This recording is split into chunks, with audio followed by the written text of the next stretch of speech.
من الشيطان الرجيم. بسم الله الرحمن الرحيم.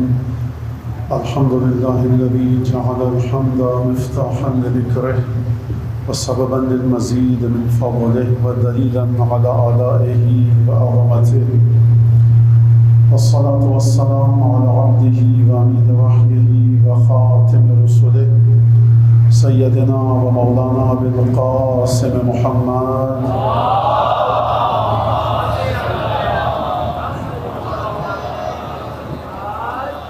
وعلى أهل بيته الطيبين الطاهرين الذين أذهب الله عنهم الرجس وطهرهم تطهيرا.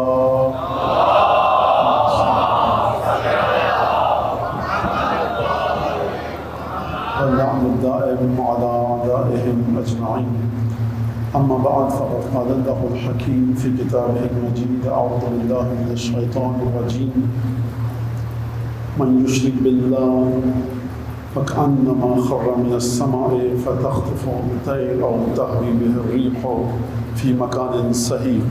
درود پڑھیں محمد علیہ.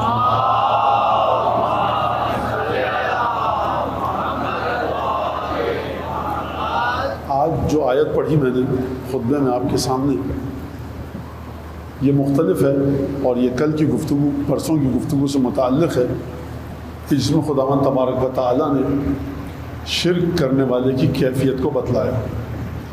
کبھی خداوند تبارک و تعالیٰ نے قرآن مجید میں حکم دیا کہ شرک نہ کرو، اور کبھی خداوند تبارک و تعالیٰ نے گفتگو اس انداز سے فرمائی کہ جو شرک کرے گا اس کا نتیجہ کیا ہوگا.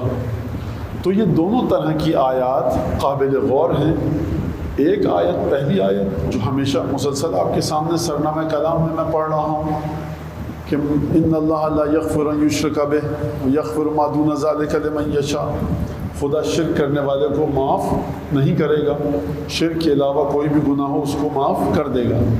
اور یہ جو اب میں نے آج آیت پڑھی، جو پرسوں پڑھی تھی آپ کے سامنے گفتگو کے دوران، من یشرک باللہ، جو خدا کی ذات میں شرک کرے گا، فکأنما خر من السماء، تو ایسا ہے کہ وہ آسمان سے گر پڑا ہے، فتخطفہ الطیر، اور گرنے کے دوران کوئی پرندہ اسے اچک کر لے جائے، دبوچ کے لے جائے، اور تہوی بہ الريح فی مکان صحیح، یا ایسی اس کی مثال ہے کہ اسے ہوا اڑا کر ایک دور دراز کے مقام پر لے جائے. اور یہ گویا ایک اذیت کا استعارہ ہے، آزار، تکلیف کو پروردگار عالم نے بیان کیا شرک کی. اور پھر کل یہاں پر بات آئی کہ اگر بات یہ ہے کہ شرک کو خدا معاف نہیں کرے گا، تو ہم جو کربلا کی یاد مناتے ہیں، سید الشہداء پر گریہ کرتے ہیں، اور ان کے قاتلوں پر، ظلم کرنے والوں پر، جس نے جس طرح کا ظلم بھی کیا اس پر لعنت بھیجتے ہیں، ہمارے عقیدے کا حصہ ہے، عقیدے کا جز ہے، بلکہ اہم ترین جز ہے، اور یوں کہنا چاہیے کہ عقیدے کی بنیاد یہی ہے. لہٰذا کوئی یہ کہہ سکتا ہے کہ آپ لعنت کرتے ہوئے اتنا دور چلے جاتے ہیں سید الشہداء کے قاتلوں پر کہ تنقبت و اسرجت و الجمت، کہ جس نے سید الشہداء سے جنگ کے لیے اپنے گھوڑے کے دہن پر لگام باندھی. قاتل کی بات نہیں ہو رہی ہے ابھی، قتل کی نیت سے لگام باندھی، زیارت عاشورہ کے جملے. تنقبت لقتال کا، کسی بھی طرح کی تیاری کی. وہ اسرجت، گھوڑے پر زین رکھی. یہ تمام کے تمام لوگ، ان کے اوپر آپ لعنت بھیجتے ہیں زیارت عاشورہ میں. جس نے گھوڑے پر زین رکھی، زیارت یہ نہیں کہہ رہی کہ اس نے قتل میں شرکت کی کہ نہیں کی، گھوڑے پر زین اس نیت سے رکھی کہ جا کر حسین ابن علی کے لشکر سے جنگ کروں. اتنا بزدل تھا کہ لشکر کی اگلے صفوں میں آ پایا یا آ نہ پایا، زیارت اس پر گفتگو نہیں کر رہی. تو لہٰذا مولانا دیکھیے، خدا شرک کے علاوہ ہر گناہ کو معاف کر دے گا، تو آپ لعنت اس پر بھی بھیجتے ہیں کہ جس نے زین رکھی، جس نے لگام باندھی، جس نے راستے کو ہموار کیا، جس نے قتل کیا. تو یہ شرک تو نہیں ہے. تو یہ گفتگو مسلسل اسی طرف آپ کو لے کے جا رہی ہے کہ توحید کے دائرے کو سمجھیے، توحید کی وسعت کو سمجھیے کہ توحید کا دائرہ خدا نے قرآن میں کہاں تک پھیلایا ہے. آپ بڑے مسلمان ہوں، پکے نمازی ہوں، لیکن نعوذ باللہ خانہ کعبہ کی توہین کر دیں، مٹی کا گھر تو ہے، یہ پروردگار عالم کے دین کی نشانی ہے. اس کی توہین کرنا گویا کہ انسان دین سے باہر چلا گیا. تو اب آپ لاکھ نمازیں پڑھتے رہیے. لہٰذا قرآن کو ہمیں سامنے رکھ کر دیکھنا ہوگا کہ قرآن نے توحید کے دائرے کو کہاں تک پھیلایا. ایک سیدھا سادہ مسلمان توحید کے دائرے کے بارے میں جب گفتگو کرتا ہے تو اس کی سمجھ میں توحید یہی آتی ہے کہ آپ خدا کو ایک مانیے اور بس. تو سوال یہاں پر یہ ہے, یا جواب اس کا یوں کہیے یہ ہے کہ کیا قرآن صرف اسی بات کو کہتا ہے کہ خدا کو ایک مانیے, یا قرآن خدا کو ایک ماننے کے ساتھ ساتھ کتنے دسیوں ڈھیروں بے تحاشا انگنت چیزوں کو جوڑتا ہے کہ عقیدہ توحید یہ ہے. لہٰذا مسلمان کے پاس قرآن کے مطابق توحید کے جو اجزاء ہیں ان کی ایک فہرست ہونی چاہیے کہ اس فہرست پر لکھے ہوئے تمام اجزاء توحیدی کا وہ احترام کرے, ان کو مانے, اقرار کرے, ان پر ایمان لائے, اور اگر نہ لایا تو اس کا مطلب یہ کہ اس کی توحید, اب وہ لاکھ خدا کو ایک مانتا رہے. سرکار شیطان بھی خدا کو ایک مانتا تھا لیکن پروردگار عالم نے اس کی توحید کو قبول نہیں کیا, کیونکہ مظہر توحید یعنی جناب آدم کے سلسلے میں شیطان نے خدا کی بات کو نہیں مانا. ورنہ یہ آپ جانتے ہیں, علماء مجھ سے پہلے آپ ماشاءاللہ سے سب کو سن کر بیٹھے ہیں, یہ گفتگو کرتے کہ شیطان خدا کی عزت کا بھی قائل تھا, قیامت کا بھی قائل تھا, خالقیت کا بھی قائل تھا, رازقیت کا بھی قائل تھا. اگر رازقیت کا قائل نہ ہوتا تو کیوں مانگتا رزق مہلت خدا سے؟ انظرنی الی یوم یبعثون, خدا مہلت دے, مجھے مہلت کا رزق دے قیامت تک کے لیے. اگر قادر مطلق نہ مانتا تو خدا سے کیوں مانگتا اس بات کو کہ خدا مجھے زندہ رکھ؟ کوئی کہے شیطان سے کہ جناب آپ جو خدا سے مانگ رہے ہیں تو اس خدا میں قدرت نہیں ہے. شیطان کہا کیسی بات کر رہے ہو, اچھا قدرت ہے تو آدم کا سجدہ کیوں نہیں کیا؟ کہا وہ ہمارا اور آدم کا معاملہ ہے لیکن خدا کو ہم خدا مانتے ہیں. قیامت کو مانتا ہے, خدا کی عزت کو مانتا ہے, خدا کی قدرت کو مانتا ہے, خالقیت کو مانتا ہے, رازقیت کو مانتا ہے. قرآن شیطان کا خدا سے تنازع اگر ہے تو کس چیز پر؟ کیا رازقیت پر ہے, کیا خالقیت پر ہے, کیا قادر مطلق ہونے پر ہے, یا مالک قیامت مالک یوم الدین ہونے پر ہے؟ آپ جس آیت کو دن میں 5 نمازوں میں ہر نماز میں 2 دفعہ دن میں 10 دفعہ پڑھتے ہیں, خدا شیطان مان رہا ہے مالک یوم الدین, انظرنی الی یوم یبعثون, یعنی قیامت تک کے لیے مجھے زندہ رکھو, مہلت دے. تو خدا کا اور ابلیس کا شیطان کا اختلاف ہے تو کہاں پر؟ آدم کو سجدہ کرنے اور نہ کرنے کی صورت میں. یعنی پروردگار عالم نے 4000 برس کی عبادت جناب امیر المومنین کے فرمان کے مطابق اس کو نہیں دیکھا, اس ایک سجدے کو دیکھا.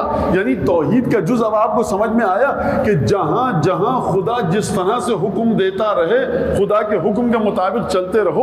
اگر تم نے سر منہ بھی خدا کے حکم سے انحراف کیا تو خدا یہ نہیں کہے گا کہ تم نے یہ کام غلط کیا. خدا کے حکم کے مطابق تم ہماری توحید کے دائرے سے نکل گئے ہو. اگر آدم کو سجدہ نہ کرنا اتنا معمولی گناہ ہوتا تو خدا یہ نہ کہتا فخرج منہا انک رجیم, نکل جاؤ یہاں سے رجیم ہو کر, مردود ہو کر. تو اس کا مطلب ہے کہ آپ سمجھ رہے ہیں خدا کو ایک ماننا کمال توحید نہیں ہے. خدا کے ہر حکم کو ماننا, خدا کے ہر حکم کی گریڈنگ, ترجیحات, درجہ بندی مرتبے پر رکھ کر خدا کو ماننا, یہ ہے حقیقی توحید. اور یہ واقعہ سب آپ کے سامنے ہے کہ جناب ابراہیم جس طرح سے اپنے بیٹے کو ذبح کرنے کے لیے لے کر گئے, اشارتاً میں بتاؤں اور آگے بڑھوں. جناب ابراہیم جس طرح سے جناب حاجر اور جناب اسماعیل کو چھوڑ کر آ گئے مکے میں, مشکیزہ بھی نہیں رکھا پانی کا ایک. تو اگر کہتے پروردگار سب تیری عبادت تو کر رہا ہوں, تجھے ایک مانتا تو ہوں, یہ میں نہیں کر سکتا, تو یقین کیجئے نبوت سلب ہو جاتی. لہٰذا توحید کے بارے میں یہ سوچنا چھوڑ دیجئے آپ کہ توحید یعنی خدا کو ایک ماننا. ہاں لغت کے حساب سے, ڈکشنری کے حساب سے توحید یعنی کسی چیز کو واحد کرنا, واحد ماننا. لیکن قرآن کے مطابق, اعتقادات کے مطابق, مشیت الہی کے مطابق توحید کا معنی یہ نہیں ہے کہ آپ خدا کو ایک مانیں اور اس کے بعد جو جی میں آئے کرتے رہیے. توحید اگر ہے تو ان تمام چیزوں کو توحید کا حصہ ماننا پڑے گا جن کو خدا توحید کا جز قرار دے رہا ہے. یہ ایک بات. کل گفتگو ہوئی, درود پڑھیں محمد آل محمد.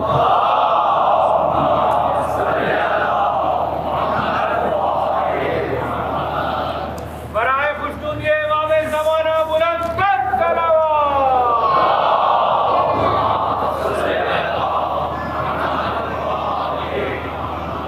کل گفتگو ہوئی توحید پر کسی حد تک نہج البلاغہ کی روشنی میں, اور اشارتاً میں نے بات کی ظاہر سی بات ہے کہ وہ تشریح تو نہیں کہیں گے اس کو، کہاں جناب امیر کے کلمات، نورانی کلمات، اور کہاں یہ 15-20 منٹ کی گفتگو، اس کے اوپر بڑے بڑے دفتر چاہیے، بڑے بڑے رجسٹر بھر دیں، اگر بڑے بڑے علماء آ کر جید علماء تو کم ہے یہ۔ لیکن بہرحال یہ توحید آپ نے دیکھی، ثقیل بیان تھا، اور اسی ثقیل بیان کو اگر آپ ایک جملے میں لے آئیے تو چھٹے امام، پانچویں امام نے جو فرمایا کلما میزت،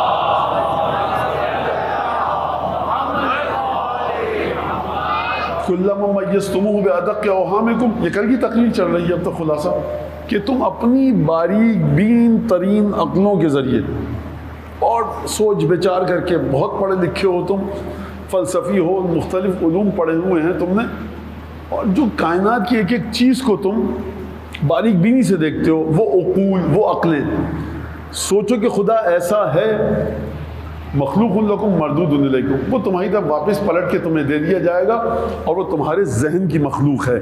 خدا خالق ذہن ہے، وہ ذہن کی گرفت میں نہیں آ سکتا۔ لہٰذا جب یہاں پر یہ بات کی، یہ ایک جملے میں، اور یہ ائمہ کا معجزہ کلامی ہے۔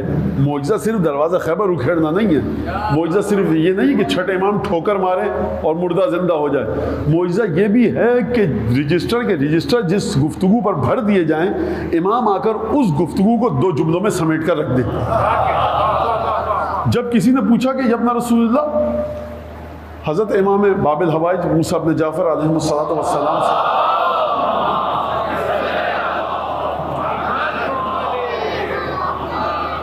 کہ دین کی تعریف 2 جملوں میں کیجئے، دین کی تعریف 2 جملوں میں کیجئے۔ آپ جا کر بڑے بڑے علماء سے پوچھ لیجیے، دین کی تعریف سرکار 2 جملوں میں کریں، وہ یہی جملہ دہرائیں گے، اور ان کے اپنے پاس کچھ نہیں، کیونکہ ہمارے پاس جو کچھ بھی ہے وہیں سے ہے، اس کے علاوہ کچھ نہیں ہے۔ اچھا، یہ اگر 7ویں امام کو بھول جائیے، تھوڑی ہٹا دیجئے، اگر کوئی آپ سے آ کر کہے، آپ اتنے سالوں سے مجلسیں سن رہے ہیں، رمضان المبارک اور یہ سب محرم، سفر، شہادتیں، ولادتیں، میلاد، 2 جملوں میں دین کی تعریف کیجئے، آپ کہیں گے میں بھی یہی کہتا اگر میرے سامنے یہ حدیث نہ ہوتی، دین کی تعریف 2 جملوں میں نہیں ہو سکتی، خلاصہ بتائیے۔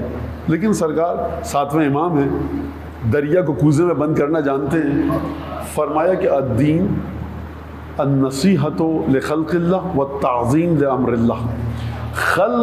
اچھا، جملے کا اختصار دیکھیے اور ہمگیری دیکھیے، یہ ہے معجزہ فاطمہ زہرا کی اولاد کا، کہ مختصر محمد صلی اللہ علیہ وسلم۔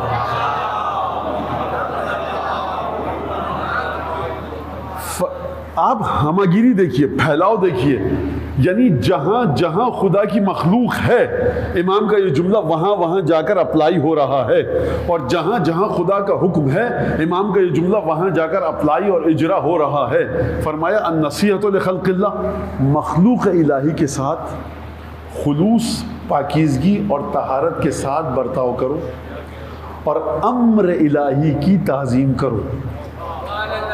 میں آپ کو آج وقت دیکھیے، گھڑی دیکھیے، اور انشاءاللہ 9 محرم تک سب سر جوڑ کے بیٹھیے، اس سے اچھا کوئی جملہ اگر آپ کو دکھ جائے تو بتائیے گا۔ 2 جملے ہیں مختصر ترین، توحید کو سمیٹ کے رکھ دیا، اور پھر اس کے بعد مزید آگے جائیے، جناب امیر المومنین علی بن ابی طالب علیہ الصلوۃ والسلام۔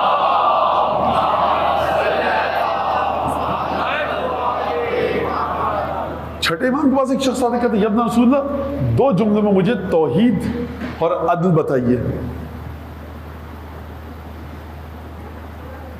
عجیب بات ہے، اچھا مطلب یہ تو ایک امام کی نسبت یہ بڑا بچکانہ سا سوال ہے، ہماری عقول کیونکہ وہاں تک نہیں ہے لہٰذا ہم اور آپ پریشان ہیں، امام کے لیے بچکانہ سا سوال ہے۔ اصحاب بیٹھے تھے، مولا کائنات آئے، کہا کہ کیا بحث کر رہے ہو؟ کہا کہ ہم یہ بحث کریں کہ اکثر و دخولاً، سب سے زیادہ جو عربی زبان میں لفظ استعمال ہوتا ہے وہ ہے الف، اور کوئی گفتگو الف کے بغیر نہیں کر سکتا، یہ ناممکن ہے۔ اصحاب کون ہیں؟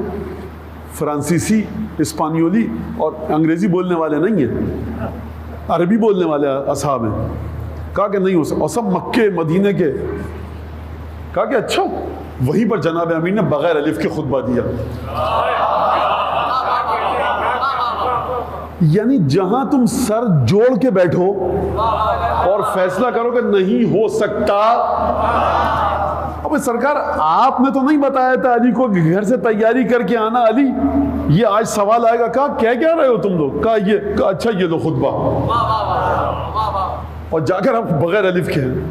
ایک دفعہ کہا کہ صاحب، اب بہرحال وہ عجیب جملہ ہے، کہا بغیر نقطے کے گفتگو نہیں ہو سکتی، بغیر نقطے کی خطبہ دے دیا. آپ ہیں کہاں پر؟ آپ گفتگو کس سے کر رہے ہیں؟ لسان اللہ، زبان خدا کے سامنے آپ گفتگو مت کیجئے. لہٰذا چھٹے امام سے پوچھا کہ ابن رسول اللہ، توحید اور عدل کو 2 جملوں میں. کہا کہ یہ سوال ہمارے دادا علی بن ابی طالب سے بھی کیا گیا تھا. اللہم صلی اللہ علیہ وسلم.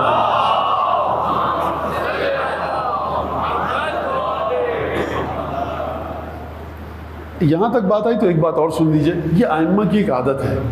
2 عادتیں میں نے آپ کو ائمہ کی بتائیں کہ پہلے پوچھتے ہیں لوگ کیا کہہ رہے ہیں، بتاؤ اس علمی نظریے کے بارے میں لوگ کیا کہتے ہیں، تم بتاؤ، تاکہ ہم دیکھیں تو صحیح کہ تم کیا لے کر آئے ہو، اور تم اپنی زبان سے بتاؤ کہ تمہاری معلومات کہاں تک ہے. امام ذہن کو پڑھ سکتا ہے، امام معصوم، لیکن اقرار اپنی زبان سے لے رہے ہیں کہ تم ہی نے تو کہا تھا یہ. دوسری عادت کیا ہے، اگر کوئی غلط بات کرے تو امام یہ نہیں کہتے کہ تم نے غلط بات کی. بعض اصحاب سے کہا بھی ہے کہ غلط بات کی، لیکن جو اجنبی اور دور سے آ رہا ہو، جو جواب دیتا ہے وہ امام کو، اگر وہ غلط ہو تو امام اس جواب کی اصلاح فرماتے ہیں ایک سوال کر کے. میں نے آپ کے سامنے واقع ہے نا کہ خدا سے مقایسہ، امام نے کیا سوال کیا تھا؟ کہ خدا کے مقابلے میں کوئی شے ہے کیا؟ یہ سوال ہے، آپ کا جواب خود بخود غلط ثابت ہو گیا. تو کہا کہ ایک اور عادت امام کی کیا ہے، معصومین کی، کہ جب بھی کوئی موقع ملتا ہے اور صحابی کوئی آ کر سوال پوچھتا ہے ائمہ سے، تو امام یہ فرماتے ہیں کہ ہمارے دادا نے یہ جواب دیا تھا. یعنی کیا مطلب؟ امام کہہ دیں، یہ چھٹے امام، کہ بھائی میں یہ جواب بتا رہا ہوں، چاہے دادا بتائے چاہے پوتا بتائے، اولنا محمد، اوسطنا محمد، آخرنا محمد، کلنا محمد. تو پھر یہ بتایا کیوں؟ وجہ اس کی ہے کہ حق جناب امیر المومنین اتنا عظیم ہے کہ کوئی دقیقہ فرو گزاش نہیں فرماتے. ائمہ جب بھی موقع ملے، جب بھی کوئی فرصت ملے، غنیمت شمار کرتے ہیں، جناب امیر المومنین کا نام لیتے ہیں اپنے اصحاب کو بتانے کے. دیکھو ہمارے دادا نے یہ کہا تھا. جب ہم اپنے دادا کی طرف دیکھ رہے ہیں تو تم اپنا حساب کر لو. لہذا کہا کہ یہ سوال ہمارے دادا سے پوچھا گیا کہ توحید اور عدل کو 2 جملوں میں آپ سمیٹیے. تو جواب دیا جناب امیر نے، العدل ان لا تتہمہ والتوحید ان لا تتوہمہ. پہلی بات تو یہ کہ 2 جملوں میں عدل اور توحید کو سمیٹنا. اچھا، دنیا نے بڑی جعلی حدیثیں لوگوں سے منسوب کی، اس طرح کی حدیثیں منسوب نہیں کر پائے. کیوں؟ منسوب تو کر دیں گے صاحب، جس سے منسوب کیا ہے اس کی زبان بوجھ کیسے اٹھائے گی ان جملوں کا؟ کوئی کہے گا یہاں جو بوری ہے نا 200 کلو کی، یہ مولانا اٹھا کر لائے تھے. مولانا کو پہلے جانے دیجئے. اگر کسی نے کہا مولانا وہاں سے اٹھا کے لائے تھے نا، دوبارہ اٹھا کے سر 2 قدم دور رکھ دیجئے، تو مولانا کی کمر میں چک آ جائے گی سرکار. تو ہاتھ کنگن کو عرصی کا لے لیجئے، امتحان کر لیجئے. یہ وہ جملے ہیں کہ جن جملوں کا بوجھ سوائے خدا کی زبان کے کوئی اٹھا نہیں سکتا. لہٰذا آپ جب بھی باتیں دیکھیں گے، جا کر دیکھیے آپ روایات جو منسوب کی گئیں، نکال کر امیر المومنین سے چرا کر ادھر ادھر بھیجی گئیں، وہ روایتیں جو اخلاقی ہیں، وہ تمام چیزیں ہیں، سماج کے بارے میں ہیں. لیکن جب بات آتی ہے وجود خدا کی، جب بات آتی ہے توحید کی، اور اس کے بعد پھر ارے سرکار جناب امیر کو چھوڑیے، جناب ابو طالب کا جو قصیدہ جناب ابو طالب نے لکھا پڑھا ہے، کہا ہے جناب رسالت مآب کے لیے، وہ علامہ ابن کثیر نے کہا کہ اس کی سند ابو طالب تک نہیں پہنچتی، لیکن یہ میں کہہ سکتا ہوں کہ اس کی فصاحت بتاتی ہے کہ یہ ابو طالب کے علاوہ کسی کا ہو نہیں سکتا.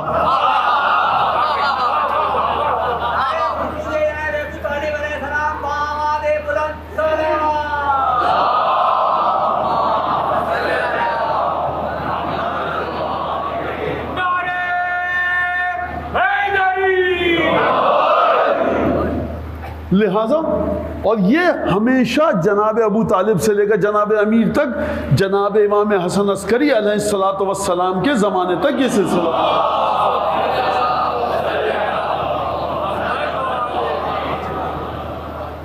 کے زمانے تک یہ سلسلہ آیا ہے. یہ سلسلہ وہاں سے چلتا ہوا آیا ہے. یعنی اگر پڑھا لکھا شخص ہے تو اس سے گفتگو کی جائے، اور لاکھ وہ کہے کہ بھائی یہ دعا کمیل یہ کس کی دعا ہے، میں کہوں میں نے لکھی ہے. اگر پڑھا لکھا شخص ہو کہے گا سرکار سچ بتائیے یہ کس نے لکھی ہے، ہم جانتے ہیں آپ کی حیثیت کیا ہے. دعائے صبا کس کی ہے؟ یہ ہم نے بنائی ہے خود عربی سے. مولانا سچ بتا دیجئے کس کی ہے یہ چھوڑیے آپ وقت ضائع نہ کیجئے. تو ذرا سا میں بات کو پھیلا رہا ہوں. اسحاق کندی بہت بڑا فلسفی ہے 11ویں امام کے زمانے کا. امام کے پاس کچھ لوگ ملنا ہے. امام نے کہا کہ میں نے سنا کہ وہ قرآن کے رد میں کتاب لکھ رہا ہے کہ قرآن میں اختلاف موجود ہے. کہا کہ جی اما فیکم رجل یردہ، تم میں سے کوئی ایسا نہیں ہے کہ جو اس کو باز رکھ سکے، روک سکے اس کام سے؟ 11ویں امام نے فرمایا کہ مولا بہت پڑھا لکھا آدمی ہے، مشکل ہے بڑا. کہا کہ اچھا ہم ایک طریقہ بتاتے ہیں، جاؤ اس کے پاس، شاگردی اختیار کرو، شاگرد بن کے رہو، جو سکھاتا رہے سیکھتے رہو، شاگرد بن کے رہنا. میں اپنے لفظوں میں کہوں اس کے سامنے علامہ بننے کی ضرورت نہیں ہے، کیونکہ ہم تم کو بھیج رہے ہیں. تم ہم نہیں ہو، ہم ہیں، تم ہو. نسخہ جیسے یہ میرے الفاظ ہیں سارے، امام کے نہیں ہیں. کہا کہ نسخہ جو ہم تم کو بتا رہے ہیں اس کے مطابق جانا. کہا جی فرمائیے اپنا رسول اللہ. کہا کہ جب شاگردی اختیار کر لو اور اس کا اعتماد تم پر بڑھ جائے تو کہنا کہ استاد ایک میرے ذہن میں ایک سوال آیا ہے. وہ کہے گا کیا سوال ہے؟ کہا کہ اگر صاحب قرآن آپ کے پاس آ جائے جس نے قرآن نازل کیا ہے اور کہے کہ آپ جو قرآن کی رد میں کتاب لکھ رہے ہیں اور کہہ رہے ہیں قرآن میں اختلاف موجود ہے، تو آپ ہر معنی کو ایک خاص زاویے سے دیکھتے ہیں اور دوسرے معنی کو ایک خاص زاویے سے. دونوں زاویوں کو آپ دیکھتے ہیں کہ دونوں ٹکرا رہے ہیں، تو آپ کہتے ہیں قرآن میں ٹکراؤ موجود ہے، اختلاف موجود ہے. اگر قرآن نازل کرنے والا آ کر کہے کہ میری اس لفظ سے یہ مراد تھی ہی نہیں، تو کیا تب بھی آپ کا پوائنٹ ویلڈ رہے گا؟ آپ کی بات اپنے مقام پر رہے گی؟ کہا کہ پوچھتے ہیں پھر کیا ہوا؟ کہا پڑھا لکھا شخص ہے. دیکھیے پڑھا لکھا شخص پڑھے لکھے شخص کو جانتا ہے. غالب جو 200 برس پہلے شعر کہہ کے گئے ہیں، ذوق شعری رکھنے والا غالب کے مرنے کے 200 برس بعد بھی اس پیغام کو وصول کر لیتا ہے. آپ جب زیارت عاشورہ پڑھتے ہیں تو 5ویں امام کی زیارت ہے، آپ آج بھی اس میسج کو دے رہے ہیں. زمان اہم نہیں ہے، روح کا صاحب کلمات سے تعلق اہم ہے. آپ نہج البلاغہ پڑھتے ہیں، آپ تمام چیزیں پڑھتے ہیں، کس طرح سے آپ ایک دفعہ ہل جاتے ہیں، لرز جاتے ہیں. کیوں؟ مرثیہ سنتے ہیں آپ لرز جاتے ہیں. اس وجہ سے کہ زمانہ اہم نہیں ہے، آپ کی روح کا وہ اتصال اہم ہے کہ جو آپ کو صاحب کلمات سے اور صاحب کلام سے متصل کرتا ہے. کہا کہ تم اس سے یہ کہو پڑھا لکھا شخص ہے، وہ جو جواب دے گا پھر بات ختم ہو جائے گی. یہی کیسا گیا، 1-1.5 سال گزرا، 6 مہینے گزرے، بہرحال اعتماد ہوا. اس نے کہا استاد ایک سوال ذہن میں آیا ہے. کہا کیا سوال ہے؟ کہا سوال یہی ہے کہ اگر قرآن نازل کرنے والا آ جائے، کہا کہ میری اس لفظ سے یہ مراد نہیں ہے جو تم نے نکالی ہے. جب مطلب ہی غلط نکالا تو ٹکراؤ کو کوئی سوال ہی پیدا نہیں ہوتا. اس نے سوال ہے، کیا سوال ہے؟ یہ سوال ہے. سوچ میں پڑ گیا. کہا من علمک ھذا، یہ سکھایا کس نے تجھ کو؟ اس نے کہا کسی نے نہیں سکھایا، بس بیٹھے بیٹھے ذہن میں آیا. کہا نہیں، تو میرا شاگرد ہے، میں تیری علمی سطح جانتا ہوں. کہا سرکار نہیں، بس آ گیا ذہن میں. اس نے کہا نہیں، یہ سوال تو بڑا اہم ہے، مرتا کیا نہ کرتا. کہا بات یہ کہ سامرہ میں ہمارے ایک رہتے ہیں، ہم ان کے معتقد ہیں اور امام رضا کی اولاد ہیں، رسول اللہ کے فرزند ہیں، حسن عسکری. ما خرج ھذا الا من بیت النبوہ، یہ جملہ سوائے نبی کے بچوں کے کوئی کہہ نہیں سکتا. آپ توجہ فرمائیے کہ الفاظ بتاتے ہیں کہ کون کہہ رہا ہے. دعائے کمیل تاریخ کے تھپیڑے برداشت کرتی رہی، گرداب میں پھنستی رہی، منجدھار سے نکلتی رہی، تمام کے تمام طوفان ہائے روزگار کو برداشت کیا. ہے آج بھی علی ابن ابی طالب کی دعا. جعلساز قلم کسی اور کی زبان سے منسوب نہیں کر سکے. کیوں نہیں کر سکے؟ شخصیت ایسی ہو کہ ان الفاظ کا بوجھ اٹھا سکے.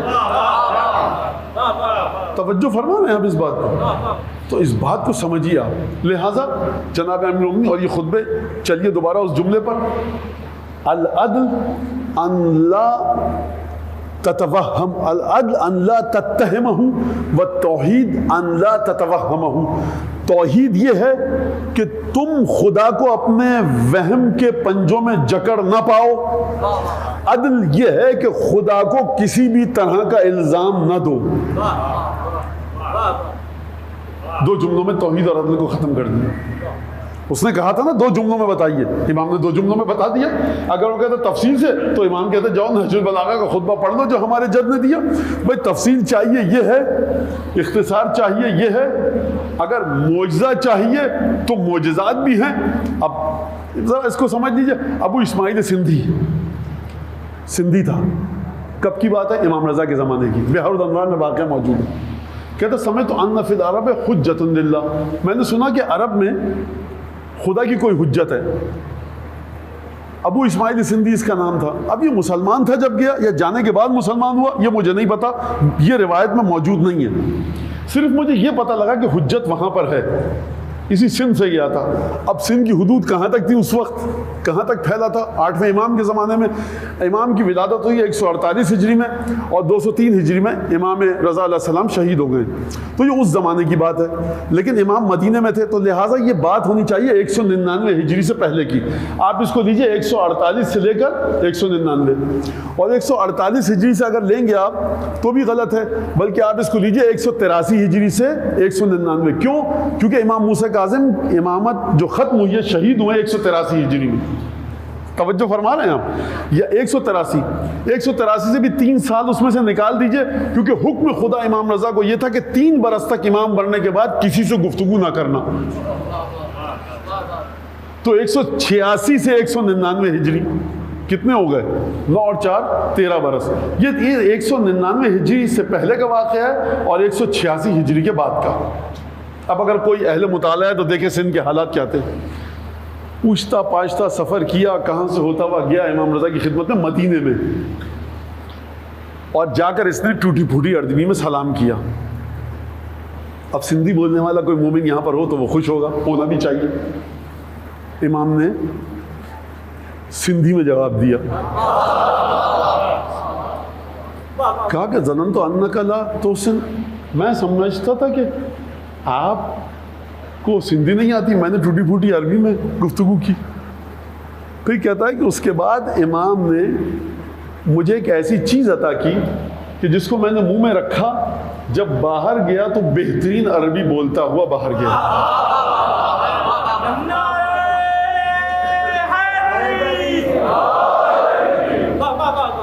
لہٰذا یہ تمام کی تمام چیزیں تو آپ کہاں پر جا کر امامت کو دیکھیں گے. اور عقیدت توحید اپنی تجلیات دکھاتا ہے امام کے وجود میں، اور یہ خدا کی توحید کا دفاع کرتے ہیں. لہٰذا اب میں 2-4 جملے کہوں. عدل یہ ہے کہ تم خدا کو مورد الزام نہ ٹھہراؤ، اور توحید یہ ہے کہ تمہارا وہم، تمہاری عقل، تمہاری فکر، تمہارا گمان خدا کو اپنے ذہن کے تخلیقی پنجوں میں جکڑ نہ پائے. توحید یہ ہے. کیا مطلب توحید؟ کیوں نہ جکڑ پائے؟ سرکار خوب توجہ کیجئے گا. مجھے پتہ ہے گفتگو ثقیل ہے، اور آپ اپنی نئی نسل کو اگر معارف اہل بیت سننے کی صرف ایک جہت سے عادت ڈالیں گے آپ برباد کر رہے ہیں اپنی نسل کو. آپ کے بچوں میں یہ طاقت بھی ہو کہ فضائل بھی سنیں، آپ کے بچوں میں یہ ذوق بھی ہو کہ مصائب بھی سنیں، آپ کے بچوں میں یہ ذوق بھی ہو کہ دعاؤں کے بارے میں گفتگو سنیں، آپ کے بچوں میں یہ ذوق ہو کہ ائمہ نے جو قرآن کی تفسیر فرمائی ہے وہ بھی سنیں، آپ کے بچوں میں ذوق ہو کہ نہج البلاغہ کی تشریح سنیں. اگر کہیں صحیفہ سجادیہ پر درس ہو رہا ہے تو آپ کے بچوں میں ذوق ہونا چاہیے. امام یہ جو چھوڑ کر گئے اسی لیے کہ اپنے بچوں کو صاحب ذوق بناؤ. یہ جو ہم میوے چھوڑ کر گئے ہیں باغ نبوت کے، آ کر ان کے پھلوں کو توڑ کر چکھیں، تاکہ جب تم عالم برزخ میں جاؤ تو تمہارے خون میں، تمہاری روح میں ان پھلوں کی آمیزش شامل ہو. آپ اپنے بچوں کو صرف ایک جہت سے امام کے علمی معجزات کو بھی بتائیے، عملی معجزات کو بھی بتائیے، حتیٰ امام کے وجود کی نفسیاتی تحلیل بھی کیجیے، تاکہ آپ اپنے بچوں کو بتا سکیں اگر بشریت کی سطح پر ائمہ کو دیکھو بلند ترین مقامات پر ہیں، اور روحانی سطح پر دیکھو تو جبرائیل مقابلہ نہیں کر پائیں گے ہم اور آپ کے. لہٰذا یہ تمام کی تمام چیزیں میں نے کل عرض کیا آپ کے سامنے، میرے خیال سے جو مجھے یاد آ رہا ہے، اگر اس میں ایک اور جگہ مجلس ہوتی ہے سمجھ میں نہیں آتا یہاں کا یا وہاں کا، کہ سر پہ ضربت لگے اور ضربت کھانے والا مٹی اٹھا کر اپنے سر پر ڈالے، سر سے بھل بھل خون بہ رہا ہو اور کہ بسم اللہ وباللہ وفی سبیل اللہ وعلی ملت رسول اللہ. سرکار میر کا یہ شعر سمجھ میں نہیں آئے گا جب تک آپ فاطمہ زہرا کی اولادوں کو نہیں دیکھیں گے. جان دی ہوئی اسی کی تھی. حق تو یہ ہے کہ حق ادا نہ ہو. آپ کس کو رکھ کے دیکھیں گے؟ ان کو رکھ کے دیکھیں گے کہ جو لشکر کفار کی تعداد کو دیکھ کے پیشانی پر خوف کا پسینہ آ جاتا تھا، یا ان کو رکھ کر دیکھیں گے کہ جو قرآن فرما اذ تلبون ولا تصعدون ولا تلبون الی احد، کہ جب تم بھاگے جا رہے تھے اور بھاگنے میں تم اتنے ہونق ہو گئے تھے کہ تمہیں یہ بھی یاد نہ رہا کہ کسی ایک دوسرے کی اوٹ کے پیچھے رہ کر بھاگے. والرسول یدعوکم فی اخراکم، رسول پیچھے سے آواز دے رہا تھا آؤ آؤ، کہاں جا رہے ہو تم؟ رسول کی آواز کو نہیں سن رہے تھے. ان کے ذریعے آپ بات کریں گے کہ جان دی ہوئی اسی کی تھی. حق تو یہ ہے کہ حق ادا نہ ہوا. یہ جب تک فاطمہ زہرا کی اولادیں نہ ہوں، جب تک امیر المومنین کی زندگی نہ ہو، اور فاطمہ زہرا کی اولادیں تو بہت آگے کی بات ہے، جب تک شہدائے کربلا انصار سید الشہداء کو نہیں دیکھیں گے یہ شعر اپنے معنی کو کھو دے گا. لہذا پہلا احسان کیا ہے امیر المومنین کا، جو میں نے کل پڑھا، نکھرا ادب، خیال کو حاصل ہوئی زبان. خیال کو زبان دیا علی ابن ابی طالب نے کہ دیکھو توحید جو تمہارا ذہن گرفت میں نہیں لا سکتا اس کو ہم بتائیں گے، کانوں سے لوگ دیکھ سکے جلوہ خدا. اور پھر اس کے بعد عشق و معرفت الہی کے مدارج اور مراتب تمام فقہا، محدثین، شعراء، عرفاء، درویشوں نے جو بیان کیے ہیں، اگر نہ ہو ائمہ اور ان کے چاہنے والے، آپ کے سامنے وہ شعر لفظ کی حد تک رہے گا، معنی نہیں ملے گا. ہمت، فتوت، جمع مردی، مردانگی اگر آپ کو دیکھنی ہے تو ان کی ذات میں آپ کو ملے گی. لہذا بشریت پر احسان ہے. کس کا؟ ائمہ معصومین کا، ان کے اصحاب کا. مسلمانوں پر احسان ہے کہ اگر نہ ہوتے اصحاب ائمہ اور ائمہ تو پھر کہاں سے آپ بتاتے کہ رسول کی تعلیمات کی تجلی کہاں پر نمودار ہوگی. ایک درود بھیجیں محمد آل محمد.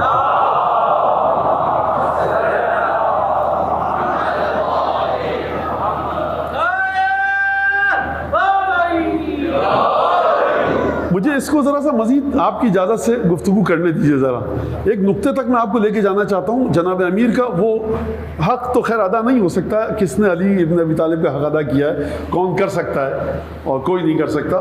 لیکن بہرحال دیکھیے، جب انسان کسی حقیقت کو بتا رہا ہو نا تو بڑا مشکل ہوتا ہے کہ وہ حقیقت اگر ذہن کی گرفت میں نہ آئے، اور میں آپ کو اس حقیقت تک لے کے جانا چاہ رہا ہوں. اس حقیقت پہ آپ ایمان لائیے، معتقد ہو جائیے، اس کو مانیے، اپنی زندگی کا نصب العین قرار دیجئے. لیکن جب میں اس کی تصویر بنانے پہ آؤں تو کوئی تصویر نہیں ہے، کہیں نہیں دکھتا، کہیں نہیں ہے. تو یہ مجھے ڈر لگنا چاہیے کہ نہیں لگنا چاہیے. تو آپ جب کسی تلخ، گھمبیر، اہم، بڑی بلند و بالا حقیقت کو بتاتے ہیں تو آپ گھبراتے ہیں ذرا. خدا سب کو بچائے بحق محمد آل محمد. بچوں کے جو ہسپتال ہوتے ہیں، جہاں بچوں کا وارڈ ہوتا ہے، وہاں پر ہدایات لکھی ہوئی ہیں. اس میں سے ایک ہدایت یہ ہے کہ جب آپ اپنے بچے کے ساتھ کوئی اٹینڈنٹ رہتا ہے، خدا سب کو اگر کوئی ہے خدا نہ کرے تو انشاءاللہ کہ امام حسین کے بچوں کے صدقے میں شفاء کامل عاجل عنایت فرمائے. تو وہ یہ کہتے ہیں کہ آپ بچے سے یہ مت کہہ کے جائیے کہ میں تمہارے لیے فلاں چاکلیٹ لے کر آ رہا ہوں، تھوڑی دیر میں آتا ہوں. بچے کو یہ سمجھا کے جائیے کہ اب یہاں تمہیں رہنا ہے، کوئی گھبرانے کی بات نہیں ہے، ہم جا رہے ہیں. یہ کہہ کر جائیے. یہ مشکل مرحلہ ہے کہ نہیں ہے باپ یا ماں کے لیے؟ بچہ چھوڑتا ہی نہیں. تو یہ ایک بڑا امتحان ہے. ایک آپ کو تلخ حقیقت بتانی ہے جس کو بچہ قبول کرنے پہ تیار نہیں ہے، اس حقیقت کو بتانا بھی ہے. اب وہ صحیح ہے غلط ہے مجھے اس پہ بحث نہیں ہے. مولانا اب یہ نہیں لکھا جاتا ہے. بہرحال میں نے اسپتال میں لکھا دیکھا، نہ میں ڈاکٹر ہوں صاحب، نہ مجھے پتا ہے کچھ، میں لکھا ہوا دیکھا آپ کو بتا رہا ہوں. تو یہ چیز آپ بتاتے ہیں اس کو، ہے کہ نہیں؟ ڈاکٹر جب نکلتا ہے اور کہتا ہے کہ صاحب ہمارا آپریشن ناکام رہا، ایک تلخ مرحلہ ہے، ایک بڑی تلخ حقیقت ہے. یہ کس طرح سے بتایا جائے؟ بڑا مشکل مرحلہ ہے. ابھی جائے گا رشتہ دار اور دیکھ لے گا صاحب کہ اس کا عزیز خدا مغفرت کرے کہ صاحب وہ دنیا سے جا چکا ہے، دیکھ لے گا. لیکن آپ امیر المومنین کی ذمہ داری ہے کہ خدا تک سب کو لے کر آئیں. خدا کے بارے میں توصیف اس طرح سے کریں کہ اس کے دامن کبریائی پر گرد شرک نہ بیٹھے. خدا کی توصیف اس طرح سے کریں کہ کسی کے ذہن کی گرفت میں خدا کا وجود نہ آئے اور واضح بھی ہو. مولا کے سامنے مشکل کیا ہے؟ 2 مشکلیں ہیں. ایک تو ہم چاہتے ہیں کہ تم خدا کو مانو اور اس خدا کو نہ مانو جو تمہارے ذہن کی ساخت ہے. اس خدا کو مانو کہ جیسا وہ ہے اور اس نے ہمیں حکم دیا بتانے کو. اب ہم جب تمہیں بتائیں گے تو نہ وہ رنگ رکھتا ہے، نہ بو رکھتا ہے، نہ ٹیمپریچر رکھتا ہے. ہاں سرکار میں بچوں کے لیے مزید واضح کروں، آپ دیکھیے معجزہ جناب امیر کا. مولانا گلاس کو ہاتھ مت لگائیے گا، کھول رہا ہے، بہت گرم ہے. اچھا ٹھیک ہے نہیں لگا رہے. اچانک جی چاہا کہ ٹھنڈی کوئی چیز پئیں تو ہم اٹھانے گئے گلاس. آپ نے کہا مولانا اب گرم نہیں ہے تو ٹھنڈا ہوگا. کہا نہیں مولانا یہ ٹھنڈا بھی نہیں ہے. اچھا تھوڑی دیر بعد جی چاہا کہ کنکنا کوئی مشروب پئیں تو یہ ٹھنڈا بھی نہیں ہے کھولتا ہوا، اور یخ ٹھنڈا بھی نہیں ہے تو کنکنا ہوگا. کہا مولانا کنکنا بھی نہیں ہے. تو پھر کون سا ٹیمپریچر ہے اس کا؟ اس کا کوئی ٹیمپریچر نہیں ہے. اچھا یہ چیز اس کی طرف جا رہے ہیں ہم. کہا مولانا یہ سفید چیز ہے یہ دیجئے. آپ نے کہا مولانا سفید نہیں ہے. اچھا ہمیں سرخ چیز چاہیے دیجئے. آپ نے کہا یہ سرخ بھی نہیں ہے. اچھا نارنجی؟ مولانا نارنجی بھی نہیں ہے. اچھا سیاہ؟ یہ سیاہ بھی نہیں ہے. رنگ کون سا ہے اس کا؟ کوئی رنگ نہیں ہے. یہ جو چیز ہے یہ بھاری ہے؟ کہا بھاری بھی نہیں ہے. اچھا تو پھر ہلکی؟ ہلکی بھی نہیں ہے. کہا گول ہے؟ گول بھی نہیں ہے. چوکور ہے؟ چوکور بھی نہیں ہے. یہ ہے کیا؟ یہ کچھ نہیں ہے، سب کچھ ہے. ہے کسی زبان میں طاقت کہ بشر کی عقل کے مطابق جو کچھ نہیں ہے اس کو سب کچھ بتا کر اس طرح سے توصیف بیان کرے کہ فلسفیوں کے قلم لرزنے لگیں، عقلیں دنگ رہ جائیں، دل حلق میں آ کر دھڑکنے لگیں کہ اے علی مکے کے بے آب و گیا بنجر میدان میں تو پیدا ہوا، تو کسی مدرسے میں گیا نہیں. یہ تو نے خطبہ توحید پر دیا تو کیسا کہ افلاطون بھی ناکام، ارسطو بھی ناکام، فلسفی ناکام، محی الدین ابن عربی آئیں تو ناکام، ملا صدرہ آئیں تو ناکام. اے علی تیری ذات ہے کس مقام پر؟ یہ وہ ذات ہے جو کہہ سکتی ہے کہ خدا کو مجھ سے پہچانو، میں ہوں خدا کا چہرہ، میں ہوں خدا کی زبان، میں ہوں خدا کی آنکھیں، میں ہوں خدا کا ہاتھ.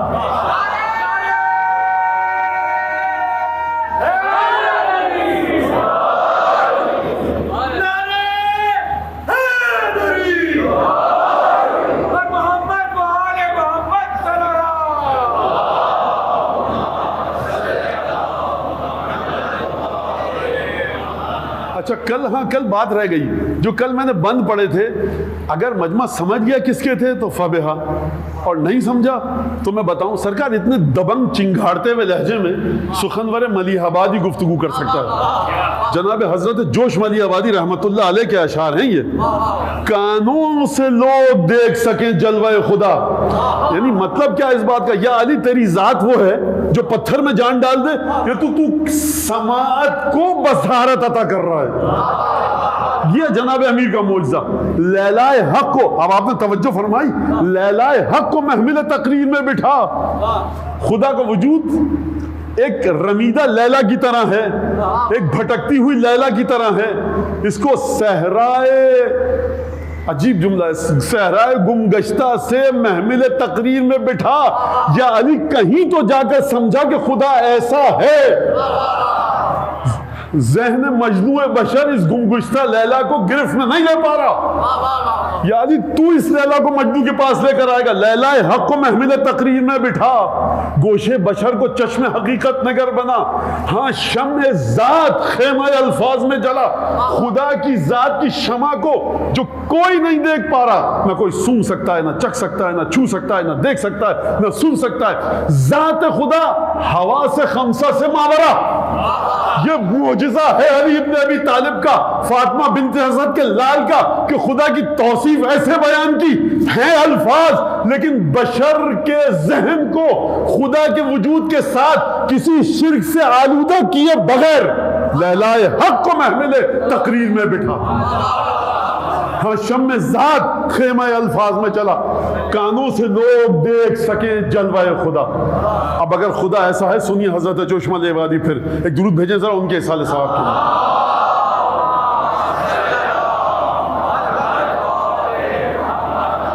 ایک دفعہ اور درود بھیج دیں.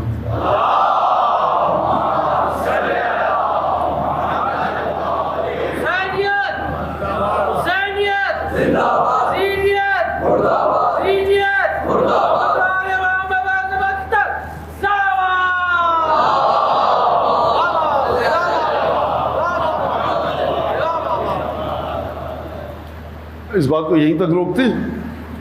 اب یہ بلند ترین مقام ہے توحید کا. جو بلند ترین تو کہنا غلط ہے, میں میرے ذہن کے مطابق یہ کہنا غلط ہے کسی بھی جملے کو کہ بلند ترین جملہ ہے جناب امیر کا. جناب امیر عالم غیب میں یا مسکرائیں گے یا نعوذ باللہ کہیں غضب میں نہ آ جائیں گے تمہیں ہمارے جملوں کا تعین کرنے کا حق کس نے دیا؟ لہٰذا ہمارے ذہن کے مطابق یا آپ نے دیکھ لیا.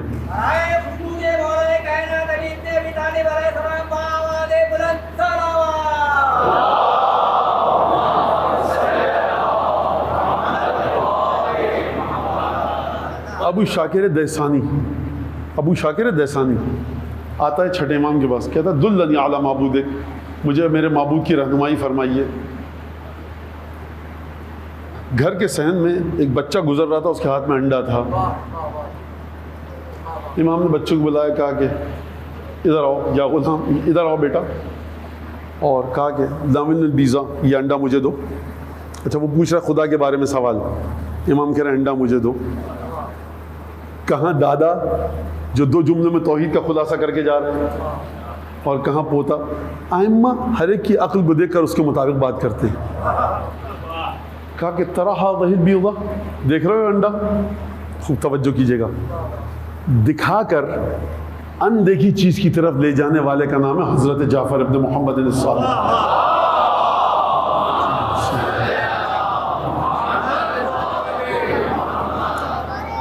کہا کہ جی دیکھ رہا ہوں. کہا کہ اس کو دیکھو, جلد غلیظ, سخت چھلکا ہے اس کا. کہا کہ ہاں.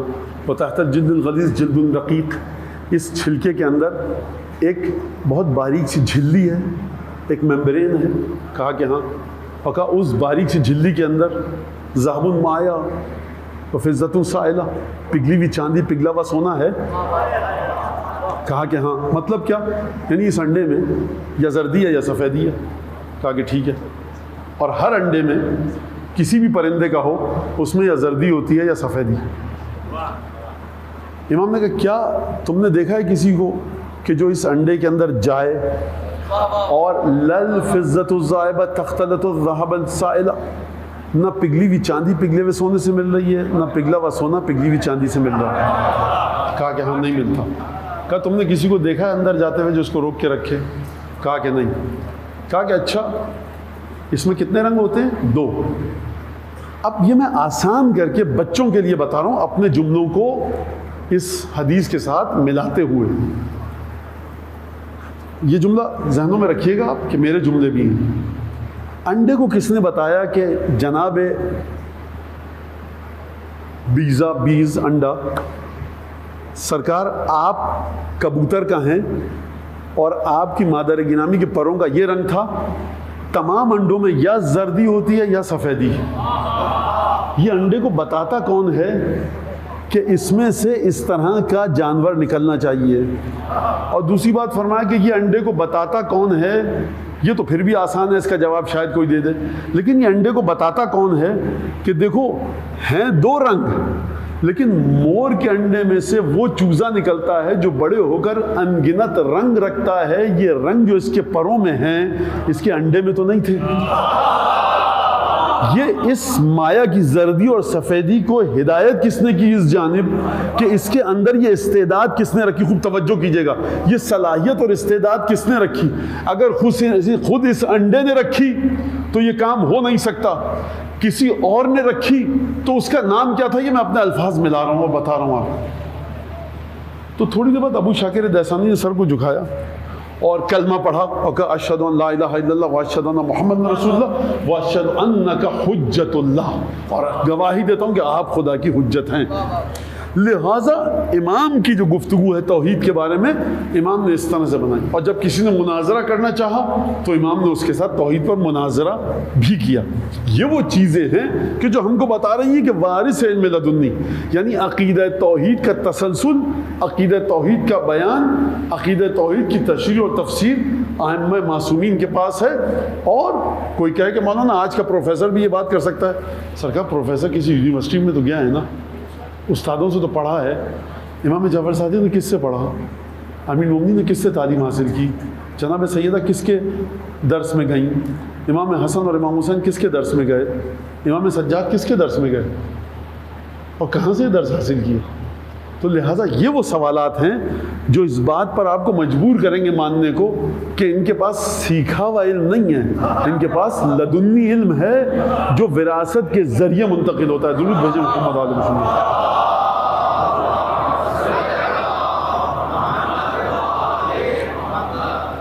اگر یہ بات اس طرح سے دلیل، منطق، فلسفے کی آمیزش ہے، ان جو ابھی تک جملے بتائے معصومین کے، میں نے آپ کو اس کے لیے ذرا منطق آنی چاہیے، کچھ فلسفہ آنا چاہیے، مثلا مثال کے طور پہ، اور ذرا انسانی ذہن تگ و دو کے ساتھ سوچے، ذرا اچھل کود اور اچھل پھان کرے، جب جا کر یہ چیزیں سمجھ میں آئیں گی کہ سب توحید یہ ہے، عدل یہ ہے، اتہام یہ ہے، وہم یہ ہے۔ خوبصورت جملے۔ اب فصاحت و بلاغت کے ساتھ یہ جملہ کس مرحلے پر ہے؟ العدل ان لا تتوہمہ والتوحید ان لا تتہمہ، العدل ان لا تتہمہ والتوحید ان لا تتوہمہ۔ فصاحت کے ساتھ یہ کس مرحلے پر ہے؟ بلاغت کے کس مرحلے پر ہے؟ اور فصاحت اور بلاغت کا خیال رکھنا شعری مرحلے پر تو آسان ہے۔ بلاغت و فصاحت کو آپ دیکھیں، شعری مرحلے تو آسان ہے، لیکن جب آپ علمی گفتگو کر رہے ہوں اور علمی گفتگو کرتے وقت ادب کو ملحوظ خاطر رکھ کر کریں تو یہ معجزہ در معجزہ در معجزہ۔ ایک سلوات بھیجیے چھٹے امام کی بارگاہ میں۔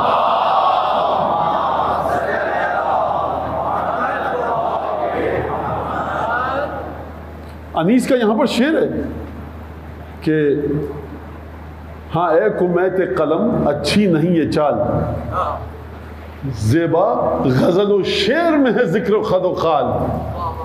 یہ کمیت قلم، کمیت یعنی سر پر دوڑنے والا گھوڑا، اپنے قلم سے کہہ رہے ہیں کہ اب عباس کی مدح لکھ رہا ہوں۔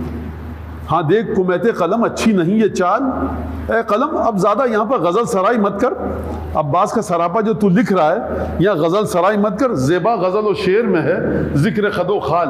ظاہری خوبصورتی بتانا غزل کا مرحلہ ہے، جو بات کے محمل ہو وہاں چاہیے احمال۔ جو تیری سمجھ میں نہیں آ رہی بات ہے انیس، اس کو چھوڑ دے، ذکر مت کر، کہاں تو عباس کی خوبصورتی لکھ پائے گا۔ لہٰذا علمی گفتگو کرتے وقت فصاحت و بلاغت، ادب کی خوبصورتی کا خیال رکھنا ناممکن ہے۔ یہ تو دو جملوں میں تھی۔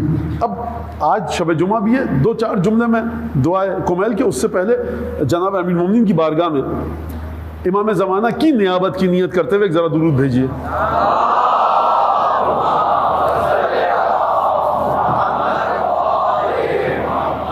دعائے صباح صبح کو پڑھی جاتی ہے۔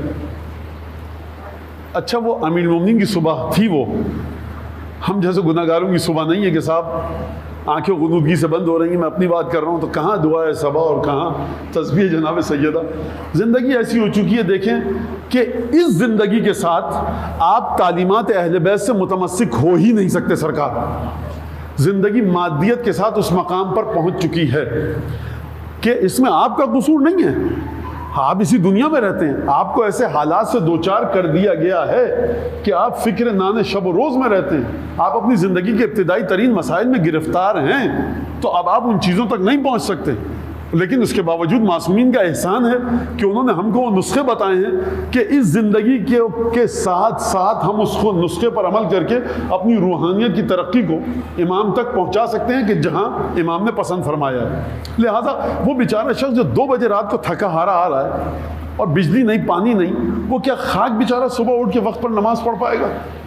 ہیں بیچارے مومنین ایسے جو اس کے باوجود بھی پڑھتے ہیں، لیکن بہرحال اور پھر اٹھے تو لائٹ نہیں، بجلی نہیں، رات بھر کروٹیں لیتے ہوئے گزرا، صبح کو نل کھولے تو پانی نہیں. تو اس مرحلے زندگی کے ساتھ دین کو نہیں چلایا جا سکتا.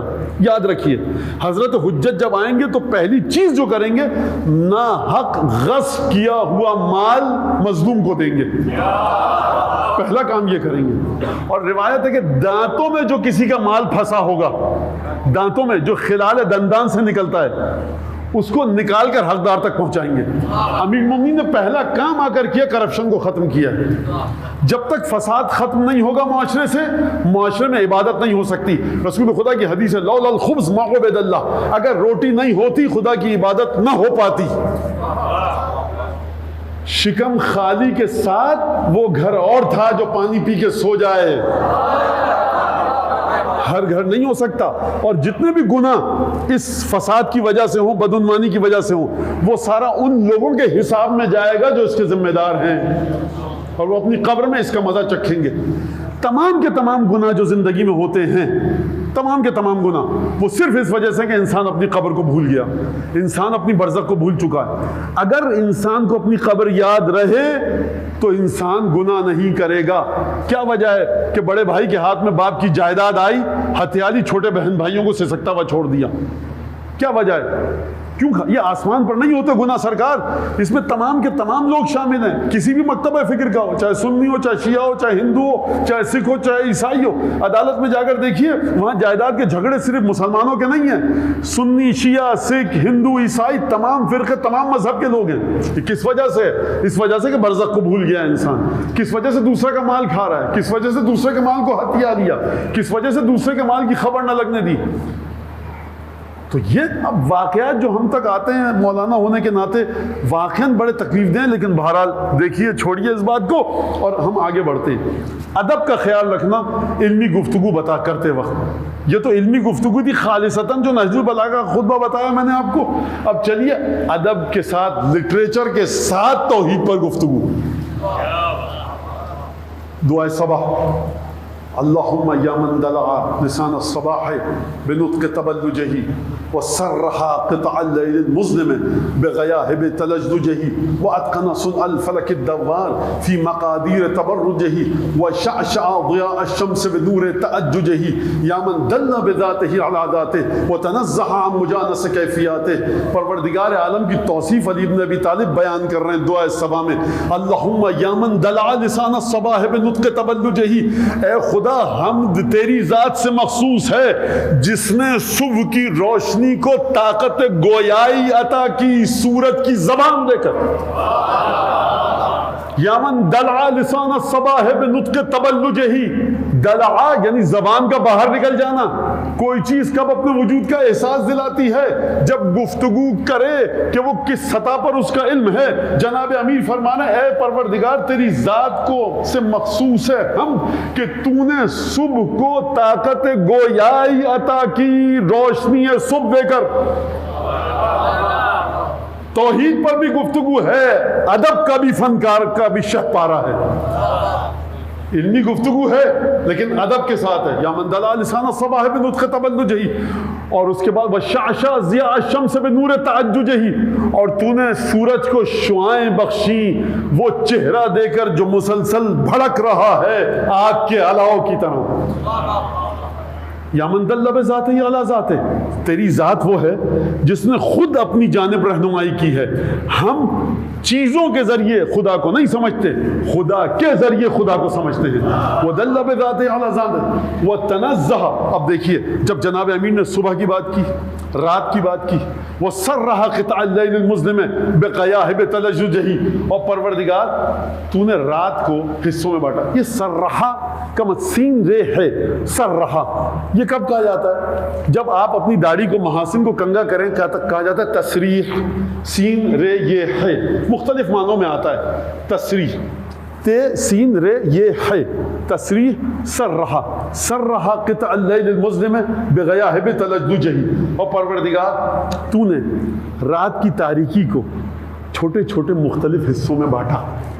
شاید یہ میں کہہ سکوں جملہ کہ جب آپ کنگا پھیرتے ہیں اپنے بالوں میں تو بالوں کی مہین مہین چھوٹی چھوٹی لٹیں ہو جاتی ہیں. سر کے بال تقسیم ہو جاتے ہیں کنگھے کے دندانوں کی تعداد کے مطابق. شاید یہ بات کہی جا سکے پروردگار تو نے اندھیری رات کو مختلف حصوں میں بانٹا. ہر رات کا حصہ جب گزرتا ہے تاریکی مزید گہری ہوتی رہتی ہے, اور جب وہ حصہ گزر جاتا ہے تو تاریکی کم ہونا شروع ہو جاتی ہے. وَسَرَّحَا قِطْعَ اللَّيْلِ الْمُظْلِمِ بِغَيَاهِبِ تَلَجُّجِهِ یا من دل بذاتہ علی ذاتہ, تیری ذات خود اپنی جانب رہنمائی کرتی ہے. وَتَنَزَّهَ عَن مُجَانَسِ کیفیاتِ, پروردگار میں نے تیری مخلوق کی بات کی, سورج کی بات کی, چاند کی بات کی, صبح کی بات کی, رات کی بات کی, دن کی روشنی کی بات کی, یہ تیری مخلوقات ہیں. اب علی بن ابی طالب چاہتے یہ ہیں کہ کوئی ایسا جملہ کہیں کہ بشر مخلوقات سے ہٹ کر خدا کی ذات تک جائے. فرمایا وَتَنَزَّهَ عَن مُجَانَسَةِ مَخْلُوقَاتِ, پروردگار یہ جو میں تیری بات کر رہا ہوں تیری مخلوقات کی, تو یہ نہیں کہنا چاہ رہا کہ تو ان جیسا ہے, تو اپنی مخلوقات کی کیفیات سے بلند و بالا ہے. وَجَلَّ عَن مُلَائِمَةِ کیفیاتِ, تیری ذات میں تیری مخلوق کی کوئی کیفیت نہیں آئی. وَجَلَّ عَن مُلَائِمَةِ کیفیاتِ. اب اس بقیہ حصے کو چھوڑ کر اب امیر المومنین خدا کے ساتھ مناجات کر رہے ہیں. الہی ان لم تبتدئنی منک بالتوفیق, پروردگار اگر تیری عنایت مجھے توفیق نہ دے, فمن السالک بالیک فی واضح الطریق, تو پھر مجھے سیدھے راستے پر کون چلائے گا. وَإِنْ أَسْلَمَتْنِي أَنَاتُكَ, پروردگار اگر انات کا ترجمہ, اب یہ بڑا مسئلہ ہے کہ پروردگار اگر تو اپنے آپ کو پیچھے رکھ لے میری ہدایت سے, تو فمد المقیل اثرات من کا بوات الہوا, تو میری لغزشوں کو کون بچا پائے گا مجھے لغزشوں سے. اللہم صلی علی الدلیل الیک فی اللیل الالیل والاسبابک من معصک والاسبابک. فرماتے جناب امیر کی ایک عادت ہے, جب بھی گفتگو فرماتے ہیں اکثر اوقات یہ دیکھا گیا ہے کہ رسول خدا کے بارے میں ضرور گفتگو فرمائی. اللہم صلی علی الدلیل الیک فی اللیل الالیل, پروردگار درود بھیج اس پر کہ جو اندھیری رات میں تیری جانب رہنما ہے. والماسک من اسبابک بحبل الشرف الاطول, اور جس نے شرافت, بزرگی, بلندی, اچھائی کی بلند ترین رسی کو تیرے وجود کے ساتھ پکڑ کر تجھ سے متصل ہو چکا ہے. والماسک من اسبابک بحبل الشرف الاطول والناصع الحسب فی ذروۃ الکاہل الاعظم, اور فرمایا کہ وہ کہ جس کا حسب و نسب بلند ترین ہے. والماسک من اسبابک بالشرف الاطول علی زحالیفہا فی الزمن الاول, جو جاہلیت کے زمانوں میں بھی جس کا خاندان سب سے بلند تھا, نام نہیں لیا رسول خدا کا. یعنی کہا کہ دیکھو اگر جاؤ گے نا مکے میں جاہلیت کے زمانے میں تو خود بخود سمجھ میں آ جائے گا کہ میں نام نہیں لے رہا لیکن صفات کس کی ہیں. اور پھر ایک ایسا جملہ بیان فرمایا کہ خود بخود دودھ کا دودھ پانی کا پانی ہو گیا. وصلی علی آلہ المصطفین الاخیار, اور اس کی آل طیب و طاہر پر بھی درود بھیج.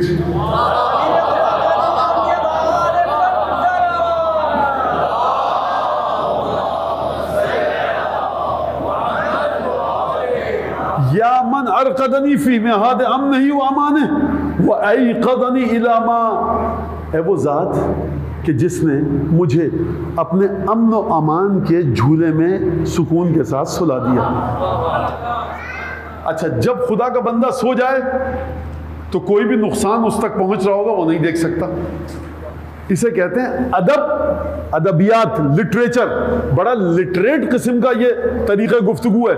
لٹریٹ گفتگو فرما رہے ہیں عقائد کے اوپر. سرکار آپ غزل میں کر سکتے ہیں, ادبیات کو لا سکتے ہیں, علمی گفتگو میں ادب کا آپ خیال نہیں رکھ سکتے. یہ علی بن ابی طالب کا معجزہ ہے کہ علمی گفتگو میں ادب کا خیال رکھ رہے ہیں. ہے کوئی ایسا ادیب کہ جو علمی گفتگو کرتے وقت ادب کا خیال رکھے؟ اور علمی گفتگو بھی کس کے بارے میں؟ ذات خداوند تبارک و تعالیٰ کے بارے میں. فرمایا درود بھیجے. کہاں بات ہو رہی تھی, کیا گفتگو ہو رہی تھی؟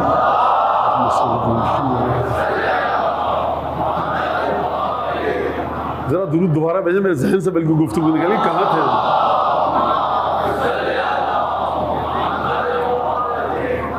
یا من ارقدنی فی مہاد امن ہی و امان، اے تیری ذات کہ جس نے اپنی امن و امان کے گہوارے میں مجھے سلا دیا، وَأَيْقَظَنِي إِلَىٰ مَا مَنَحَنِي بِهِ مِن مِنَنِهِ وَإِحْسَانِهِ، خدا نے سلا تو دیا لیکن خدا جگاتا کب ہے؟ خوب توجہ کیجئے گا، امیر المومنین کس حقیقت کی جانب اشارہ کر رہے ہیں۔ پروردگار تو نے مجھے اتنا امن و امان دیا زندگی میں، اتنا امن و امان دیا کہ میں بالکل سکون سے ہوں۔ جب بندہ خدا کا سکون سے ہو جائے تو وہ خدا کی طرف توجہ کیسے کرے؟ میں سو چکا ہوں، امن و امان میں سو چکا ہوں، تو جاگوں کیسے کہ میری ذات کا رخ تیری جانب ہو؟ فرمایا وَأَيْقَظَنِي، اور تو نے مجھے جگایا۔ کس طرح سے جگایا؟ تکلیفیں دے کر نہیں، إِلَىٰ مَا مَنَحَنِي بِهِ مِن مِنَنِهِ وَإِحْسَانِهِ، پروردگار تو نے مجھ پر اتنی منتیں کی، اتنی نعمتیں دی، اتنے احسان کیے کہ علی جو سو رہا تھا تیری امن و امان کے جھولے میں، ایک دفعہ چونک کر تیری ذات کی طرف متوجہ ہوا۔ توجہ فرمائی آپ نے، اور پھر اس کے بعد ایک درود بھیجے محمد آل محمد پر۔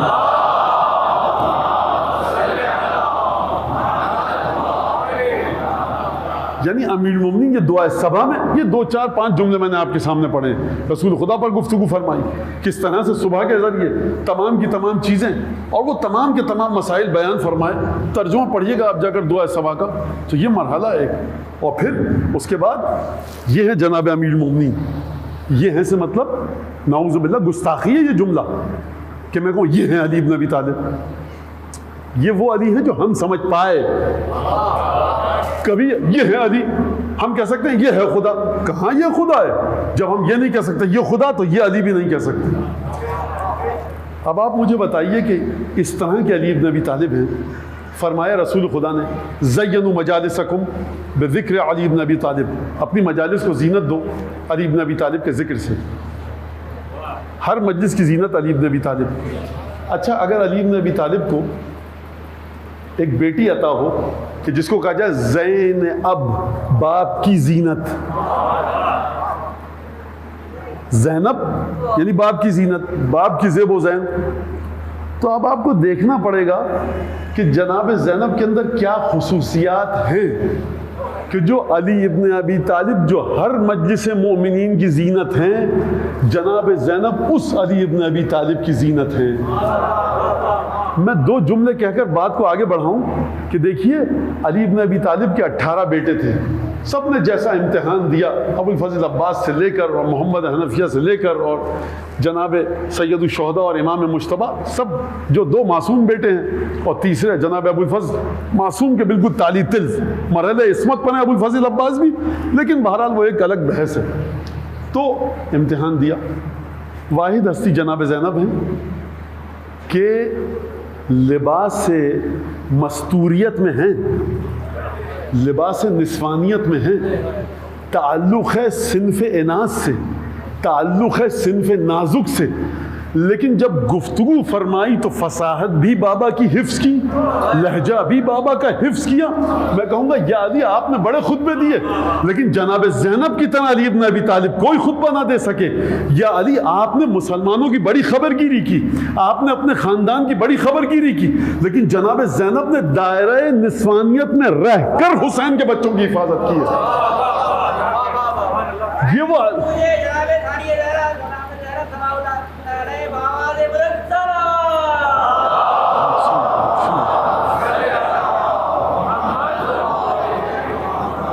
یہ جناب زینب ہے۔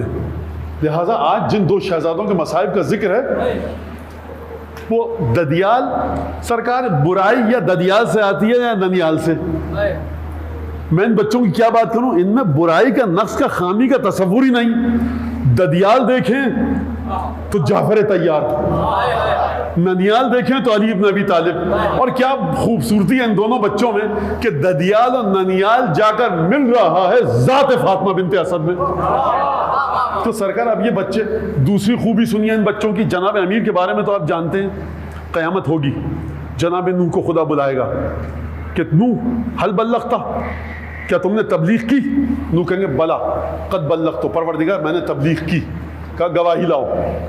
چھٹے امام فرماتے ہیں کہ رسول خدا کے پاس جائیں گے، رسول خدا جناب حمزہ اور جعفر طیار سے کہیں گے خوب اس حدیث کو غور سے سنو جناب حمزہ اور جعفر طیار سے کہیں نوح سے گواہی لے کر آؤ. جناب حمزہ اور جعفر طیار جائیں گے, نوح سے گواہی کو وصول کریں گے, ختمی مرتبت کو جا کر دیں گے. راوی کہتا ہے اینا علی بن ابی طالب, علی نہیں جائیں گے گواہی لینے؟ چھٹے امام فرماتے ہیں علی بن ابی طالب اجل و اعلیٰ, علی اس سے کہیں بلند ہے کہ نوح سے گواہی لے. ننیال دیکھ رہے ہیں آپ ان بچوں کا, اور ددیال دیکھ رہے ہیں. جعفر طیار یطیر بہما فی الجنت حیث یشاء, امام سجاد فرماتے ہیں ہمارے چچا جعفر طیار جنت میں جہاں چاہیں پرواز کر سکتے ہیں ان 2 پروں کے ذریعے. جناب جعفر طیار معمولی شخصیت نہیں ہے. لیکن ان 2 بچوں کے مصائب کے میں بالکل 2-4 جملے پیش کروں گا, لیکن جی چاہتا ہے کہ جناب زینب کا ایک ذرہ رتی برابر ایک حق ادا ہو جائے. مجھے یہ بتائیے کہ ایک ایسا گھر جہاں پر لاش آئے, ماں ہو, ماں کے بچوں کی لاشیں آئیں, روئے گی, پیٹے گی, گریہ کرے گی, اور بھائی آئیں گے, محرم آئیں گے, گلے لگائیں گے. کچھ دن کے بعد یہ غم مندمل ہو جائے گا, زخم بھر جائے گا. جب صبح عاشور کو یہ ہوتا ہوگا, اگر جناب زینب پوچھتی ہوں گی یہ فضہ, یہ غل کیسا ہے, شادیانے کیوں بج رہے ہیں, جناب فضہ جواب دیتی ہوں کہ حور شہید ہو گئے. ابھی حور کا لاشا لا کے رکھا گیا ہے, سمجھیے کہ جون کا لاشا آیا, مسلم ابن اوسجہ, بریر, زہیر ابن قین, ایک کے بعد ایک لاشیں آ رہے ہیں. جناب زینب کے دل کے اضطراب کا عالم کیا ہے, یعنی میرا بھائی دھیرے دھیرے بے یار و مددگار ہو رہا ہے. جب اکبر رخصت کے لیے آئے ہوں گے تو اب جناب زینب کے قلب مقدس کی کیا حالت ہوگی. جب اکبر کا لاشا آیا, آپ جانتے ہیں نا, جناب زینب خیمے سے باہر نکلی, اپنے آپ کو اکبر کے لاشوں پر گرا دیا. اب قاسم کا لاشا آیا, یعنی میں جملہ کہوں, جناب زینب کو روز عاشور اتنا بھی وقت نہ مل سکا کہ اپنے کسی ایک بھتیجے یا بھانجے پر جی بھر کے گریہ کر سکے. ابھی اکبر کے غم میں آنسو تھمے نہ ہوں گے کہ قاسم کا لاشا آیا ہوگا.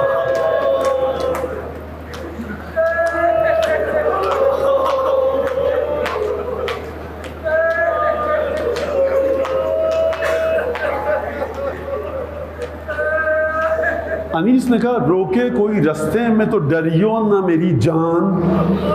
جناب زینب اون محمد سے کہہ رہی ہیں روکے کوئی رستے میں تو ڈریو نہ میری جان, بس کلمہ توحید پڑھے جائیو ہر آن.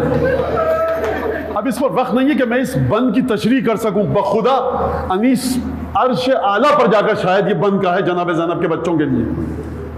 بیٹا دیکھو, مرنے کے بعد اگر فرشتے آئیں نا اور تمہیں برزخ میں جا رہے ہو, تم اپنے دادا کے پاس, نانا کے پاس, روکے کوئی رستے میں تو ڈریو نہ میری جان, بس کلمہ توحید پڑھے جائیو ہر آن. یعنی انیس بتانا چاہ رہے ہیں کہ زینب نے تھر تھراتے ہوئے ہاتھوں سے اون محمد کو تیار نہیں کیا ہے, یہ بتایا ہے کہ بیٹا دیکھو جب مر جاؤ گے نا تو دادا علی مرتضیٰ کے پاس جاؤ گے, جعفر طیار کے پاس جاؤ گے. کس طرح سے جناب زینب کے صبر کا کوئی ذکر کرے, اور خدا رحمت کرے علامہ مظہری پر, ہاجرہ ذبح فرزند پر راضی با ارادہ تو نہ تھی. اسماعیل کو لے کر گئے, ہاجرہ کو بتا کے نہیں گئے. ذبح فرزند پر راضی با ارادہ تو نہ تھی, ہاجرہ صبر میں زینب سے زیادہ تو نہ تھی. تیار کر کے بھیجا بھائیوں کے سامنے قربانی کے لیے.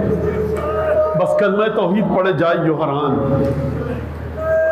پوچھے کوئی کہنا کہ نواسے ہیں علی کے.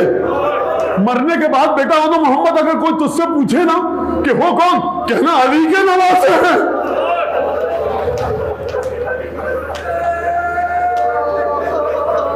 پوچھے کوئی کہنا کہ نواسے ہیں علی کے, ہم آئے ہیں لشکر سے حسین سے.